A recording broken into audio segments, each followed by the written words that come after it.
o irmão aspirante Murilo Paiva, que é candidato ao ministério pela nossa igreja, será na próxima quinta-feira apresentado ao nosso presbitério para que, sendo aprovado, inicie uma jornada de estudos e formação teológica e assim também galgando os passos da formação ministerial.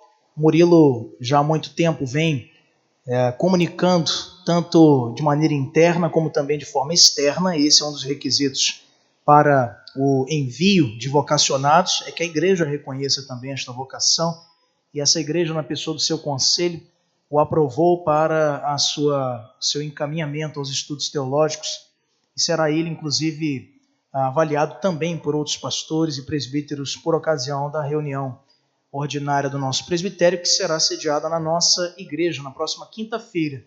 Ele terá também o seu sermão de apresentação ao nosso concílio. Ele pregará na abertura, no nosso culto de abertura, para o qual já te convido também para estarmos aqui juntos. Mas eu gosto sempre de lembrar isto: o chamado, ele é sempre medido pelo teste do tempo.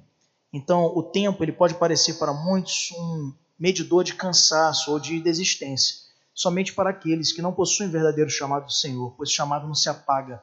Murilo está entre nós na igreja presbiteriana há 9 anos e tem desde aí militado a causa do evangelho com um testemunho digno da sua vocação. Também tem experimentado do trabalho desde a mocidade, quando também serviu nesta igreja com o trabalho dos jovens, também na UPH, e atualmente é o nosso obreiro da igreja de Ananindeua no ponto de pregação em Águas Brancas, onde lá tem desenvolvido ao lado de sua família um trabalho da plantação de uma igreja presbiteriana no lado sul, onde não temos trabalho presbiteriano na nossa cidade. E começará, como já havia o advertido e também este conselho da nossa igreja, uma jornada agora de maior exigência, de maior preparação, mas também de grande recompensa para aqueles que conseguem desfrutar dessa caminhada ao lado do Senhor. E hoje nos trará a palavra de Deus para a nossa edificação. Esteja atento, não ao que o Murilo trará ou falará, mas ao que o Senhor, através da sua vida, falará ao coração da sua igreja. Quero chamá-lo aqui à frente e orar pela vida dele, para nós então passarmos finalmente a palavra ao nosso irmão. Santo Eterno Deus, nós queremos te bendizer, Pai, pela vida e pela presença de cada um dos teus filhos nessa noite que vieram, Senhor, te adorar. Já cantamos a ti, já oramos ao Senhor, te agradecemos, lemos a tua santa palavra. E agora, diante, Senhor, do teu servo, ao qual entregamos em tuas mãos, para que tu uses com poder e eficácia, queremos rogar, Senhor, tua intervenção para que sejamos forte e poderosamente transformados e impactados com a tua palavra. Não com a palavra, Senhor, dos homens, mas com a palavra do alto, que vem, Senhor, através da tua intervenção e instrumentalidade para o nosso coração. Não permita, Pai, que nos desconcentremos com facilidade, que possamos, Senhor, nesse tempo esperar para sairmos ao banheiro num outro momento, também beber água e qualquer outra distração trivial. Que tu possas, Senhor, manter os nossos olhos e corações abertos para receber com reverência a pregação autoritativa da tua palavra. Assim nós te rogamos nessa noite, em nome de Jesus. Amém e amém.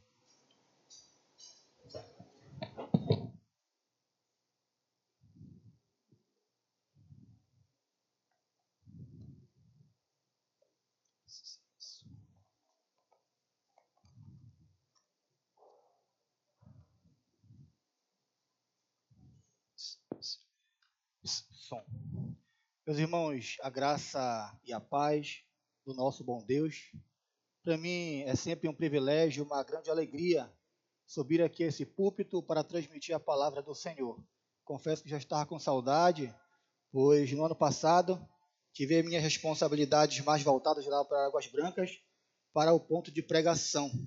Mas pela graça do nosso bom Deus, aqui estamos, como falou o pastor Gabriel, não para pregar a minha palavra, mas a palavra do nosso Senhor, que nos instrui, que também estremece o nosso coração. Algumas semanas atrás, nas minhas devocionais particulares, eu meditava em um texto da palavra de Deus, que se encontra em Apocalipse, capítulo 2, dos versos de 1 a 7. E nessa meditação à minha casa eu fui extremamente impactado e estremecido pela palavra. E essa palavra que eu, pela graça do nosso Senhor, quero comunicar à igreja de Ananindeua nessa noite. Uma mensagem do noivo para a sua noiva. Vamos abrir a palavra de Deus no livro de Apocalipse, capítulo 2. Vamos ler os versos de 1 a 7. Apocalipse, capítulo 2, versos de 1 a 7. Os irmãos que encontrarem, se coloquem de pé em reverência à palavra de Deus. Amém? Diz assim a palavra do Senhor. Ao anjo da igreja em Éfeso escreve: Estas coisas diz aquele que conserva na mão direita as 7 estrelas, e que anda no meio dos 7 candeeiros de ouro. Conheço as tuas obras, tanto o teu labor quanto a tua perseverança, e que não podes suportar homens maus, e que pusestes à prova os que a si mesmos se declaram apóstolos e não são, e os achaste mentirosos. E tendes perseverança, e suportastes provas por causa do meu nome, e não te deixastes esmorecer. Tenho, porém, contra ti, que abandonaste o teu primeiro amor. Lembra-te, pois, de onde caíste. Arrepende-te e volta à prática das primeiras obras. E se não, venho a ti e moverei do seu lugar o teu candeeiro, caso não te arrependas. Tem, contudo, ao teu favor que odeia as obras dos nicolaítas, as quais eu também odeio. Quem tem ouvidos para ouvir, ouça o que o Espírito diz às igrejas. Ao vencedor, dar-lhe-ei que se alimente da árvore da vida que se encontra no paraíso de Deus. Oremos.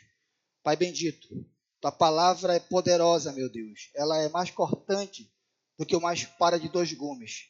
A minha oração é para que o Senhor opere em nosso coração, meu Pai, o querer, para aprendermos tua palavra e venha realizar, meu Pai, a obra que te apraz nesta noite, para que haja edificação para a tua igreja e louvor e glória para o teu nome. Eu te peço no nome de Jesus.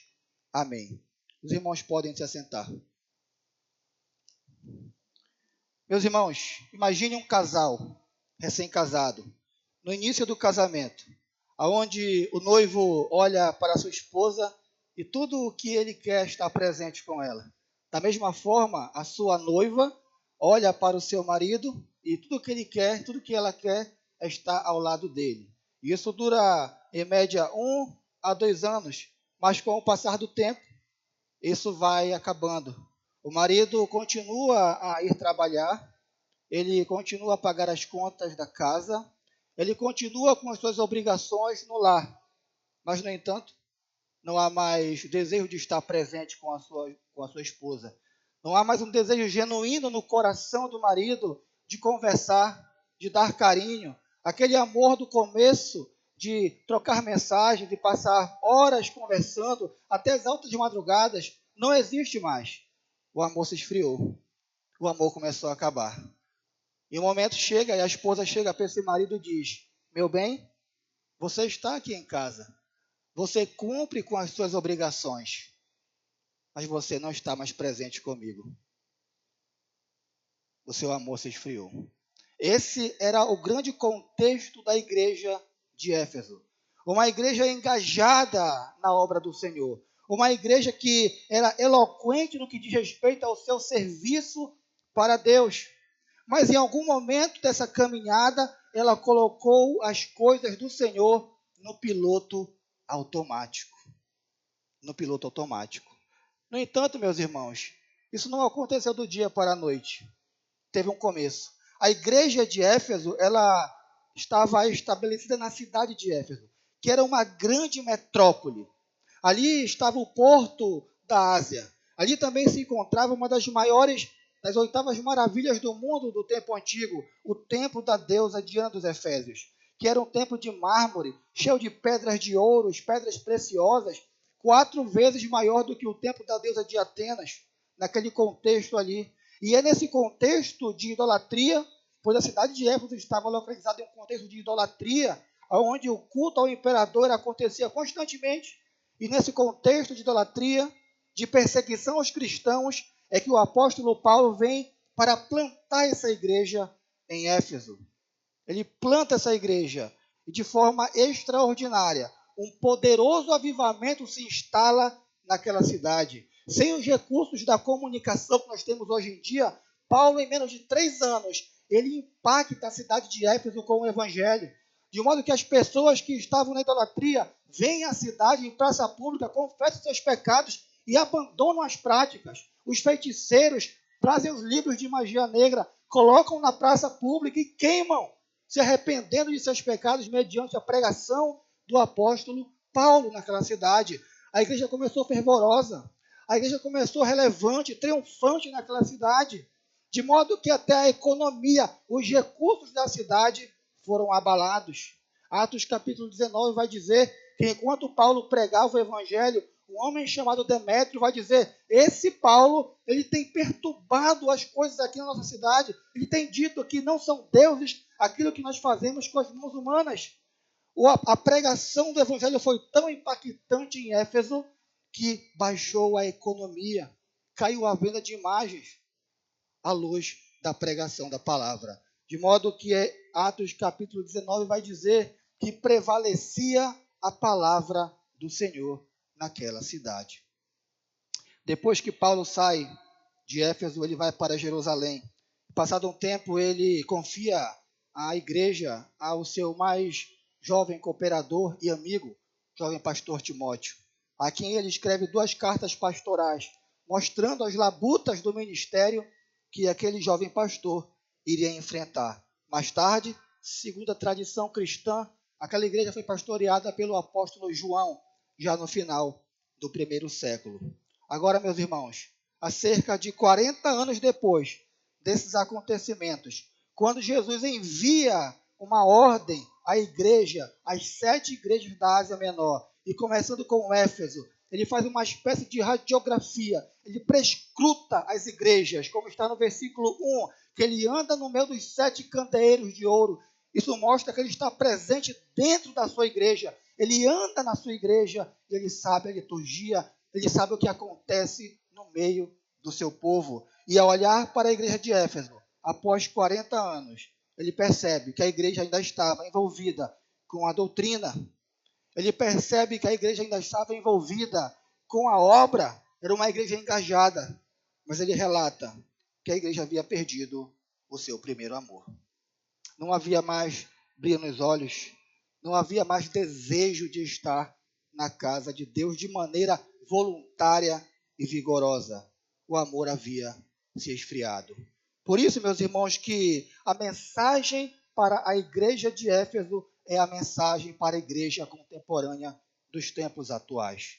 E o Senhor Jesus começa a mostrar para a sua igreja a realidade, não com um ato de acusação, mas ele começa elogiando a sua igreja. Se não, vejamos o que diz o versículo de 2 a 3.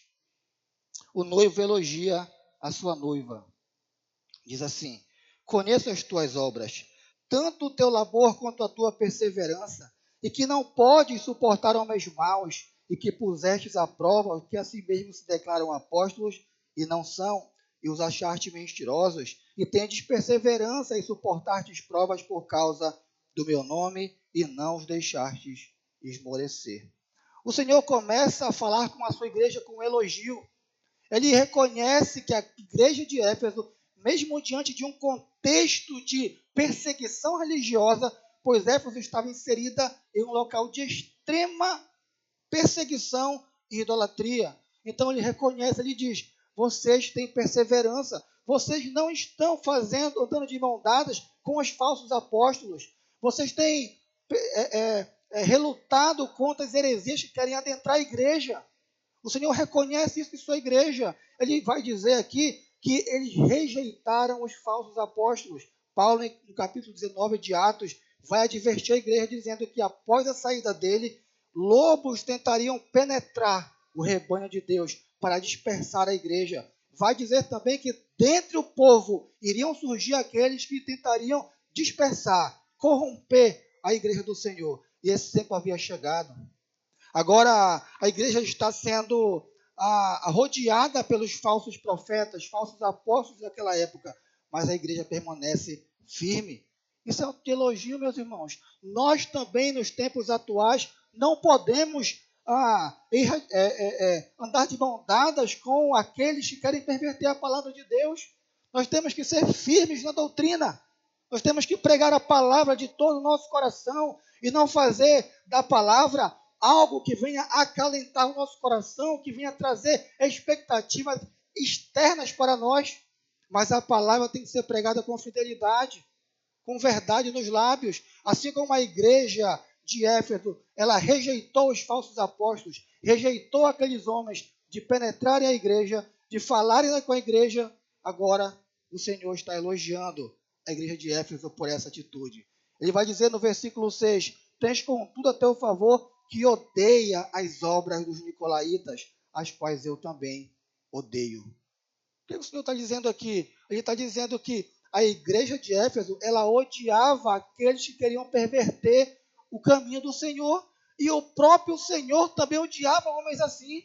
Os nicolaítas eram uma espécie de cristãos liberais daquela época. Segundo alguns estudiosos, vão dizer até que esse Nicolau, da seita dos nicolaítas, ele era um dos diáconos que foram ordenados lá em Atos capítulo 6, juntamente com Estevão e Filipe.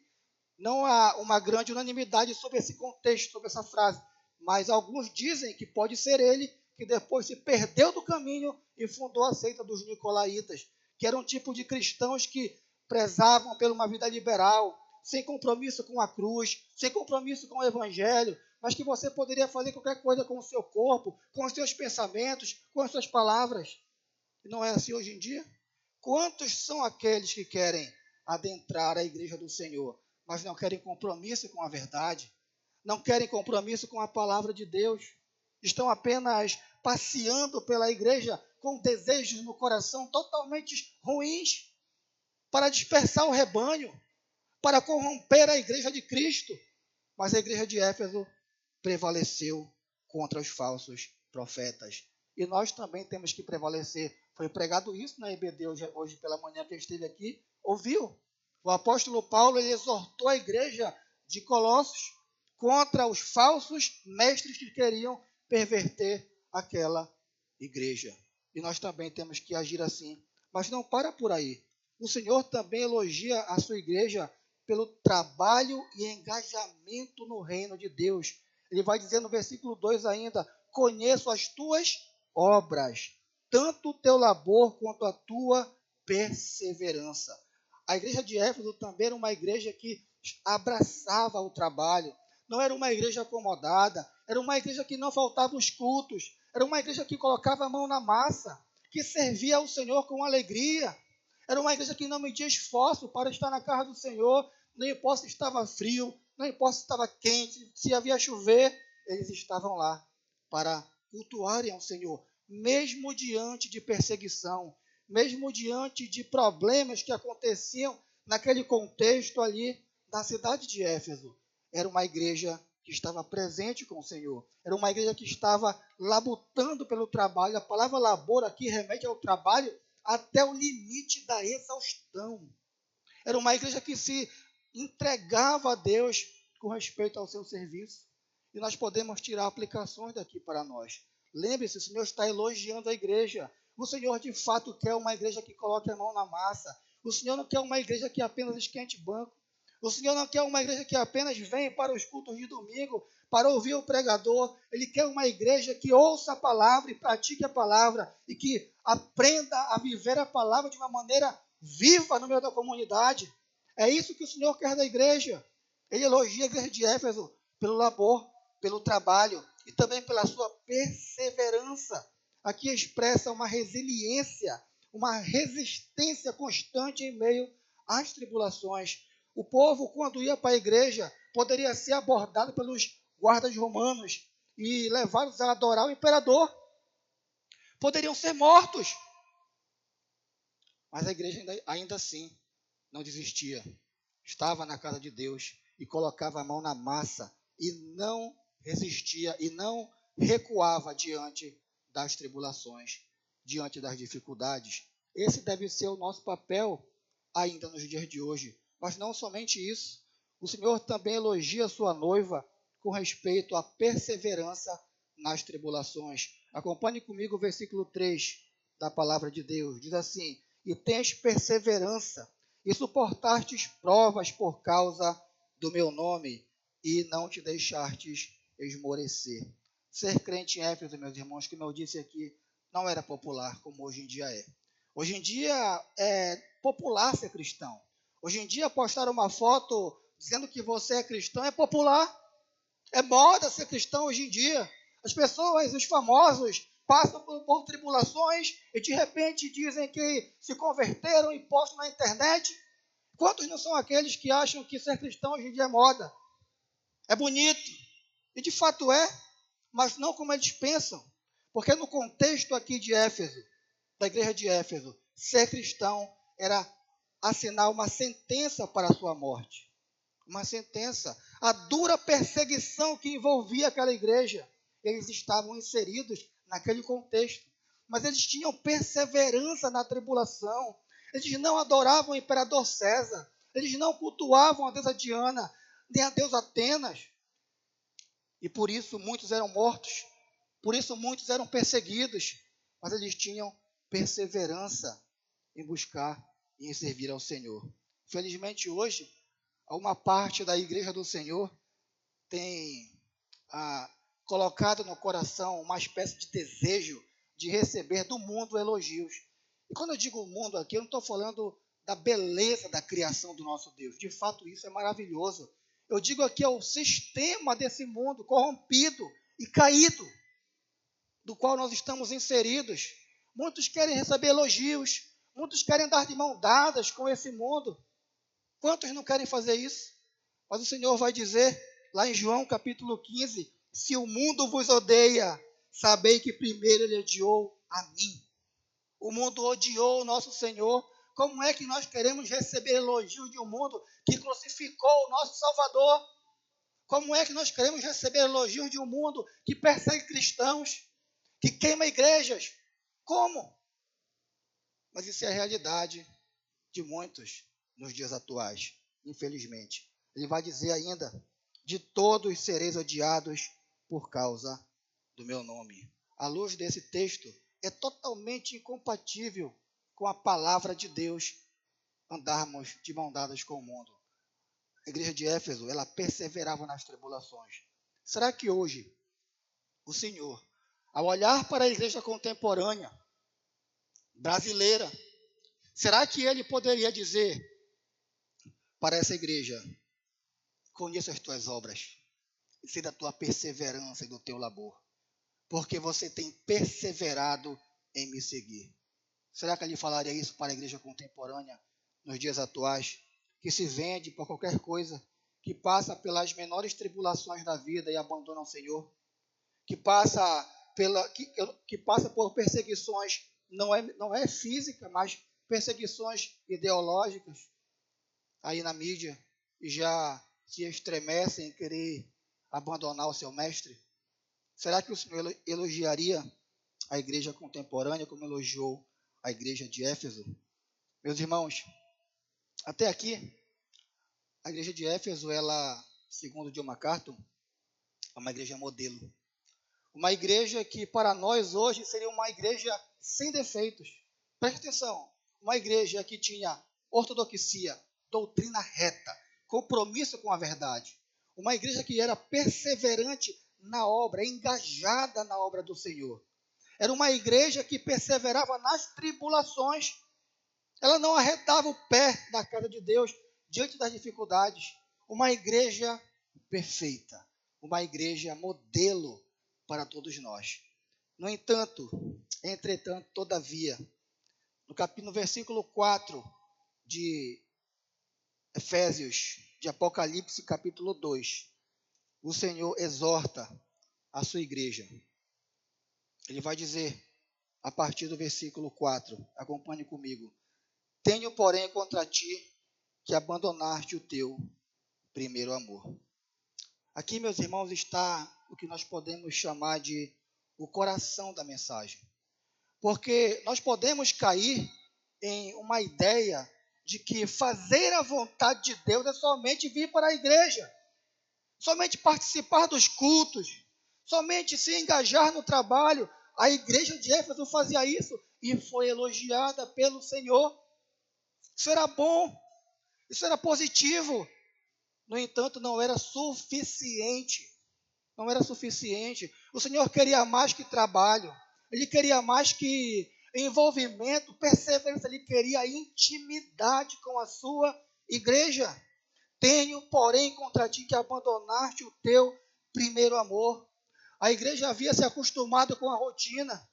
A igreja havia se acostumado com o trabalho. Mas já não havia desejo genuíno no coração de servir. O culto se tornou um fardo.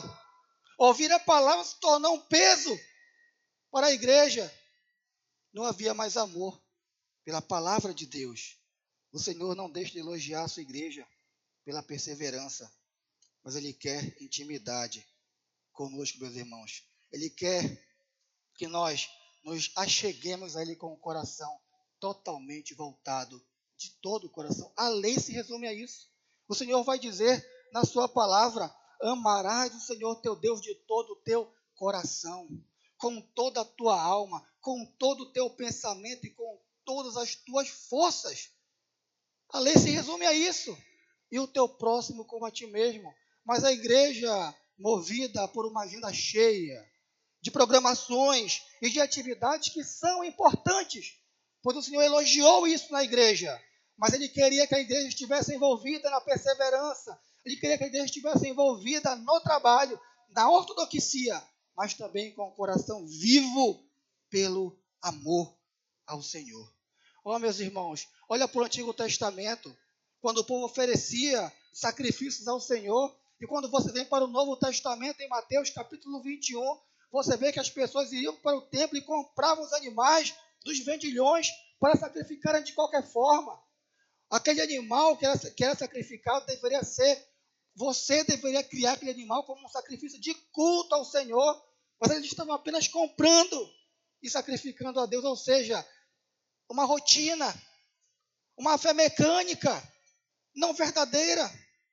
O Senhor consegue esquadrinhar os nossos corações e sabe quando nossa adoração é genuína. Ele não está preocupado se você levantou a mão muito alta. Ele não está preocupado se você está cantando baixinho ou alto. Ele quer saber da intenção do teu coração. Os sacrifícios para o Senhor hoje são oração, louvor, dízimos e ofertas. Ele quer saber como é que o seu coração se encontra quando você está fazendo isso. É de todo o coração? A igreja de Éfeso era uma igreja doutrinária, meus irmãos. Uma boa liturgia, um culto genuíno. Nos lembra muito bem os cultos dos fariseus. Eles cumpriam os ritos, as regras, os horários de forma expressiva. Mas o Senhor vai dizer em Mateus capítulo 15, este povo me honra com os lábios, mas o seu coração está longe de mim. Em vão me adoram. O Senhor vai dizer para a igreja. O Senhor quer mais que trabalho. O Senhor quer mais que engajamento. Ele quer uma vida diária para Ele. Romanos capítulo 2. Rogo-vos, pois, irmãos, que vocês sacrifiquem o corpo de vocês como um sacrifício vivo, santo e agradável a Deus, que é o vosso culto racional. E não vos conformeis com esse mundo. É uma vida diária para o Senhor. Não é apenas algo mecânico que você faz rotineiramente, semana após semana. Ele quer um coração genuíno. A igreja de Éfeso não deixou de trabalhar para Deus. Ela deixou de amar a Deus enquanto trabalhava. Charles Spurgeon vai dizer que o principal ou o primeiro sinal do declínio espiritual é quando a comunhão com Cristo deixa de ser o nosso maior prazer. Quando você começa a vir para a igreja e Cristo não é o centro do seu coração, você já está caindo, meu irmão e minha irmã. Quando você começa a ler a palavra de Deus apenas de uma forma litúrgica, você já está caindo, meu irmão. Você precisa amar o Senhor. E isso é possível. No entanto, meus irmãos, a palavra de Deus ela é extraordinária. Em toda a história do cristianismo, como também dos tempos bíblicos, o Senhor sempre a chamar a sua igreja ao arrependimento. Ele sempre traça um caminho de renúncia, um caminho de volta às práticas das primeiras obras. Ele nunca deixa a sua igreja despreparada, solitária. Ele chama a sua igreja ao arrependimento. E é o nosso último ponto. O noivo chama a sua noiva ao arrependimento. Acompanhe comigo o que diz o verso de número 5. Lembra-te, pois, de onde caíste. Arrepende-te e volta à prática das primeiras obras. E se não venho a ti, moverei do lugar o teu candeeiro, caso não te arrependas. Aqui o Senhor traça um caminho para a restauração para a sua igreja. Ele traça um caminho para que a sua igreja possa enxergar e retornar à luz do que de fato é ser um cristão nessa terra. Ele começa dizendo: lembra-te, pois, de onde caíste. Aqui a ideia é voltar às origens, é identificar aonde começou o declínio espiritual, é você começar a olhar para o seu coração e perguntar: quando foi que eu deixei de amar ao Senhor? Quando foi que eu deixei de ter deleite na casa de Deus? Quando foi que o culto para mim ficou entediado? Quando foi que eu deixei de amar o meu Senhor de todo o meu coração, de alma e de entendimento? É você tem que lembrar disso. Ele está chamando o povo. Isso era uma prática muito comum, por exemplo, do povo israelita. Como diz em Jeremias, Lamentações capítulo 3, versículo 21. Quero trazer à memória aquilo que me pode dar esperança. Traga à sua memória. Quando foi que você começou a fazer da obra de Deus algo mecânico? Quando foi que você começou a tratar a obra de Deus como algo apenas da sua agenda de domingo? Eu me lembro, meus irmãos, o ano era 2020, antes da pandemia começar. Eu tinha acabado de conseguir um bom emprego, estava empolgado, estava feliz. Também nesse período, eu tinha acabado de receber um convite do conselho da igreja para começar como aspirante oficial. E nessa empolgação no meu trabalho, na igreja local, eu comecei a me entregar totalmente ao meu trabalho. E foi passando o tempo, e a rotina de trabalho, e as escalas começaram a se tornar para mim pesada. E eu comecei a relaxar. Eu vinha ao culto. Eu participava dos cultos de quarta-feira. Eu participava do culto de domingo. Das viagens evangelísticas da igreja. Das programações, eu não faltava em nenhuma. Mas eu confesso aos irmãos que o meu coração estava distante de Deus. Em uma tarde, a minha mãe me liga para que eu fosse na casa dela, fazer um serviço para ela. E quando eu estava passando pelo corredor do quarto aonde eu morava, onde eu dormia quando morava com a minha mãe, eu passei, a porta estava aberta, eu olhei para dentro do quarto e vi uma cama, a cama onde eu costumava orar no começo da minha conversão, onde eu gastava tempo com Deus, quando o Senhor tinha me chamado ao primeiro amor. E quando eu passo naquele quarto, o Senhor falou ao meu coração: lembra-te de onde caíste. Eu me lembro que eu entrei naquele quarto, eu fechei a porta, me coloquei de joelhos ao Senhor e disse: meu Pai, perdoa-me, porque eu tenho negligenciado a tua palavra. Eu não tenho te amado de forma verdadeira. Eu tenho tratado a tua obra de qualquer forma. Eu não falto os cultos, Senhor. Eu estou nas programações, mas o meu coração está longe de ti. Eu reconheci diante de Deus. E a mensagem é para a igreja hoje: lembra-te de onde caíste. Lembra-te. E ele continua nos chamando, traçando esse caminho, dizendo: e arrepende-te. E a palavra aqui é metanoia. Não é um remorso. Não é apenas uma emoção momentânea que você sentiu. É uma mudança genuína. Você precisa reconhecer diante do Senhor e você precisa voltar. Arrepende-te. É reconhecer que uma fé sem amor não agrada a Deus. Não agrada. Não agrada. Os fariseus eram criteriosos em fazer tudo de maneira correta para o Senhor, mas não tinham um pingo de amor no coração. Eram frios, secos como um porte. O Senhor chama a igreja ao arrependimento. Ele diz ainda: lembra-te de onde caíste, arrepende-te e volta às práticas das primeiras obras. Aqui é você começar a lembrar quando você começou na fé. Aqui é a ilustração de um casamento, quando você conhece a sua esposa, você quer passar tempo com ela, você quer conversar, você quer estar presente. É disso que está falando. Lembra-te quando você vinha para os cultos, não importa se estava chovendo, se estava quente, se estava frio, você participava. Você amava o Senhor. Você não se preocupava se ia ter pouca gente, se ia ter muita gente. Se você estava com um sapato novo ou com um sapato velho, você queria saber de estar na casa do Senhor.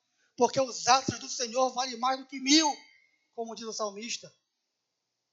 Você tem que voltar a praticar as primeiras obras. Aqui fala de um coração que se arrependeu, que reconheceu a sua miséria e que voltou para o Senhor. E por que, queridos irmãos, o Senhor nos chama ao arrependimento?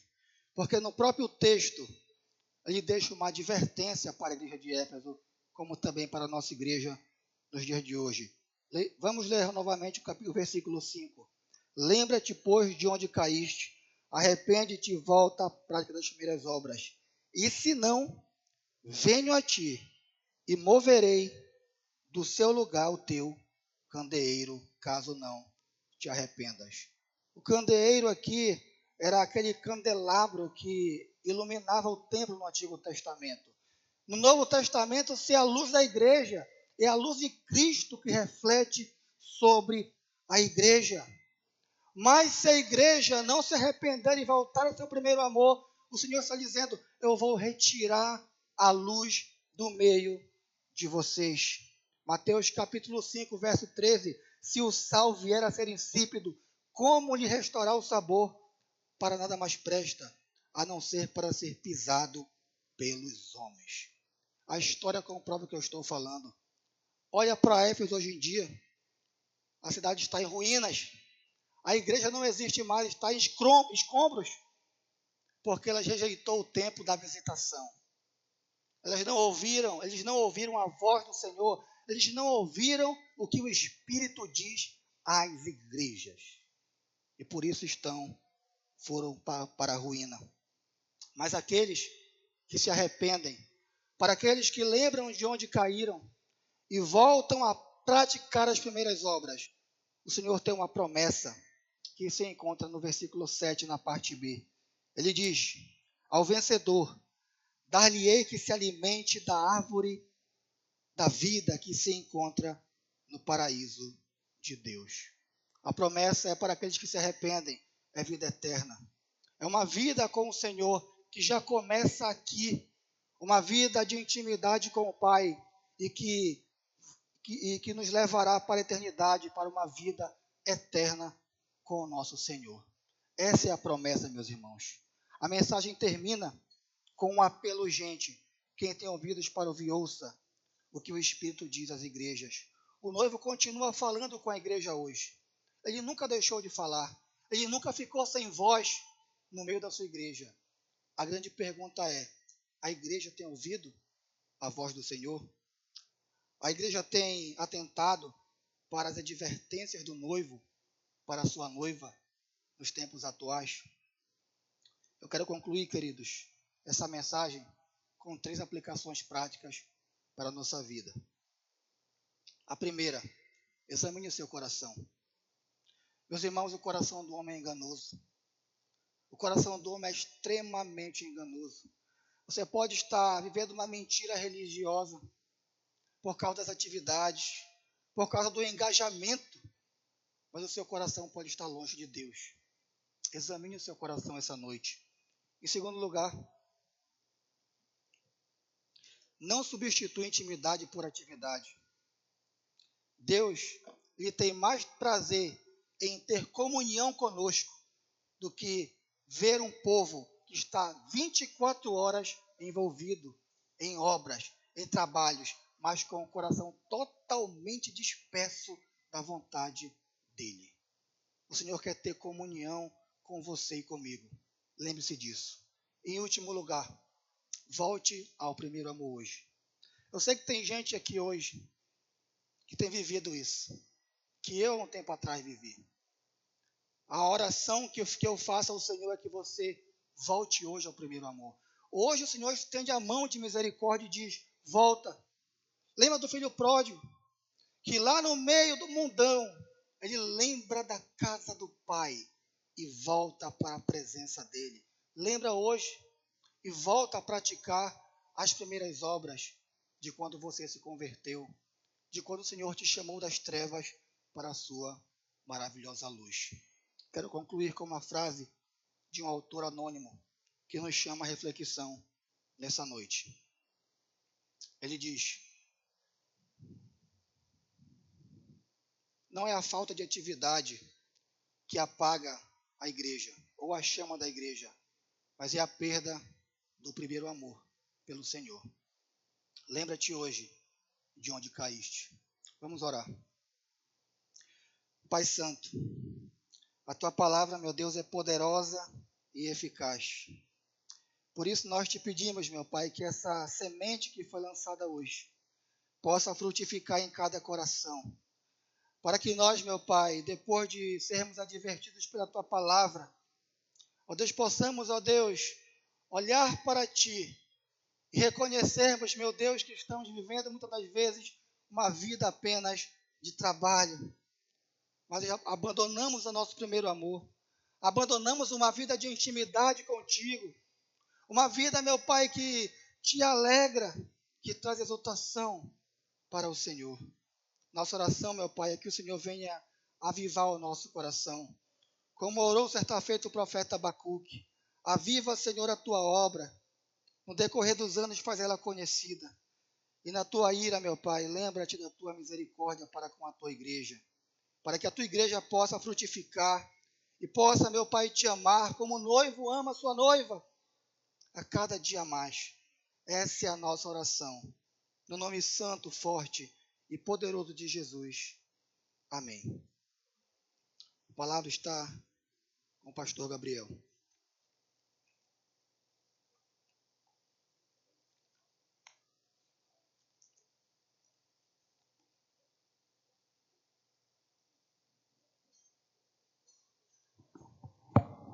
Sentados como estamos, vamos acompanhar um cântico de aplicação a esta mensagem trazida da parte do Senhor para a sua igreja, conclamando-nos ao arrependimento que devemos constantemente ter diante do Senhor. Uma vida quebrantada e contrita é o que Ele espera de nós.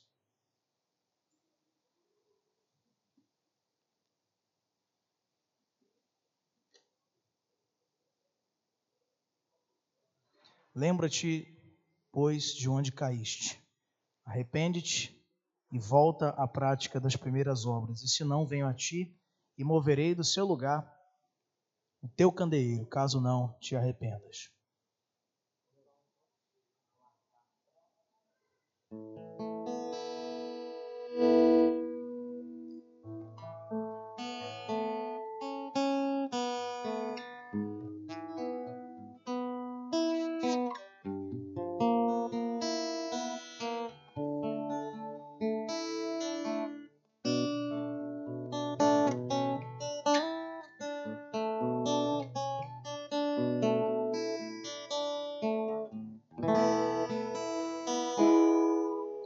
Quero voltar ao início de tudo, encontrar-me contigo, Senhor.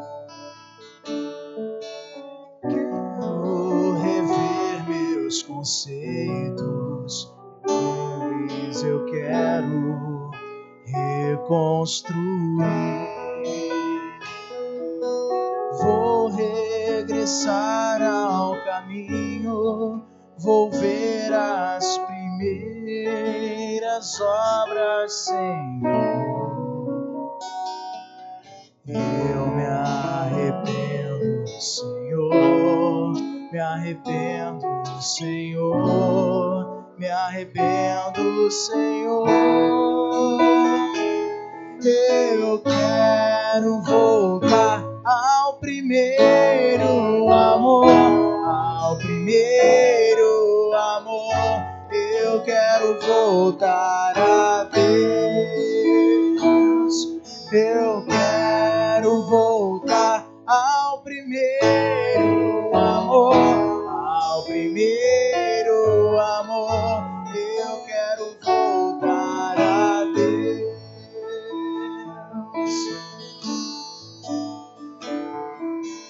Quero voltar ao início de tudo, encontrar-me contigo, Senhor.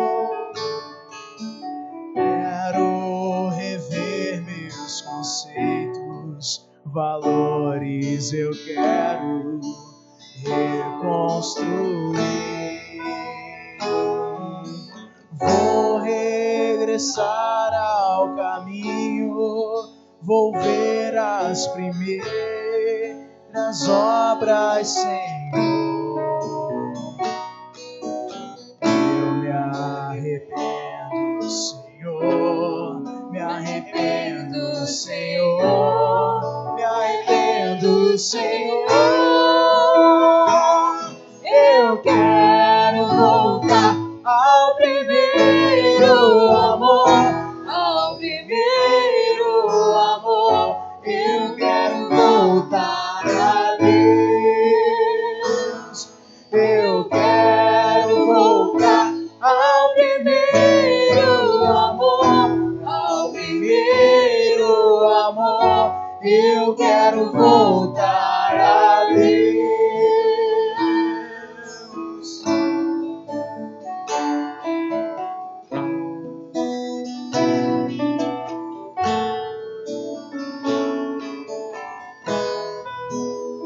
Queremos dizer: eu me arrependo, Senhor, me arrependo, Senhor, me arrependo, Senhor. Eu quero voltar ao primeiro amor, ao primeiro amor. Eu quero voltar a Deus. Eu quero voltar ao primeiro amor, ao primeiro amor. Eu quero voltar a Deus. Quero voltar a Deus. Pede que o microfone seja levado ao nosso pastor emérito, reverendo Elcio Castro de Almeida, que nos prestigia hoje com a sua presença, nesse culto tão alegre, tão maravilhoso. Vamos ficar de pé, queridos irmãos e irmãs, e em seguida receber a bênção de Deus para as nossas vidas.